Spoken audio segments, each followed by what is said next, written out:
Hola a todos, ¿cómo están el día de hoy? Espero que se encuentren muy bien. Yo feliz de estar con ustedes. Today we're going to learn the differences between muy and mucho.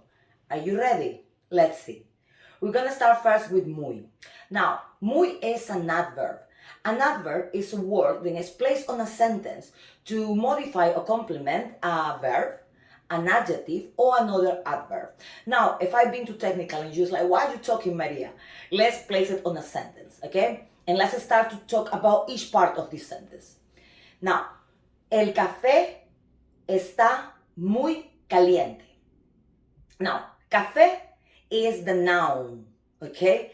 Caliente is the adjective because it's saying then café, then the noun, is modifying the noun because it's saying then it's hot. Now, muy, is there to emphasize, okay? To emphasizing, then it's hot, and the coffee is hot. And it does not change. It's not gonna change depending on the gender or the number. It's there like very, muy. Let's see another example. With coffee, let's still with coffee. Okay, so el café está muy caliente. O puede ser, could be, el café está muy feo. In that case, you would say, okay, feo.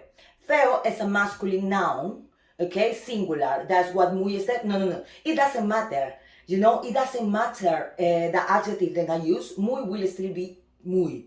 Even if I say, el café está muy frío, muy feo, okay, muy amargo, muy dulce. Muy is muy because it's just complementing and emphasizing the adjective, okay? So that is related to muy. Does not change and is only there to emphasize or complement, a verb, an adjective, or another adverb.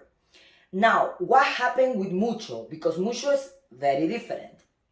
It's two cases. Let's start with both of them are easy, but let's start with a simple one.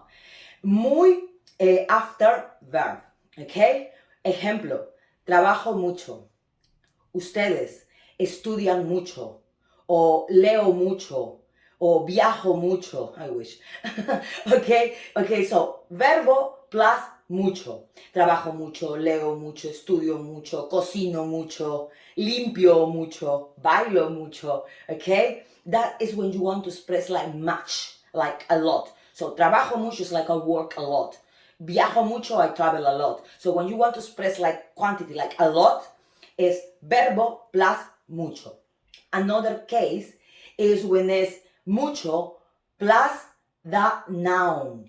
What I mean mucho plus the noun is, in that case, in those cases, mucho will have to change following the gender and the number of the noun, okay? What not, that never happened with muy. That's why muy caliente, but in this case, now, with mucho, when it's before the noun, it will have to follow the gender and the number of the noun. Ejemplo, hay mucha gente aquí. Okay? So, gente is a feminine singular noun. Therefore, it's gonna be mucha. Okay? It's saying there's a lot of people here, but because it's before the noun, okay, you have to follow the gender and the number of the noun. O, por ejemplo, hace mucho calor. Okay, let's keep with the calor one, then I always hear a mistake with that one. Calor is heat, okay? So, you're basically saying it's very hot, there's a lot of heat here. So, hace mucho calor. Calor is a singular, okay, a masculine noun, el calor. Therefore, it will be now, no mucha, it will be mucho. Mucho calor. O, por ejemplo, en Navidad compro muchos regalos. Why in this case regalos? Okay? Because regalos is a masculine plural noun. Therefore, when I want to express a lot, it has to follow muchos. So, in this case, when it's before the noun, it will have to follow the gender and the number of the noun.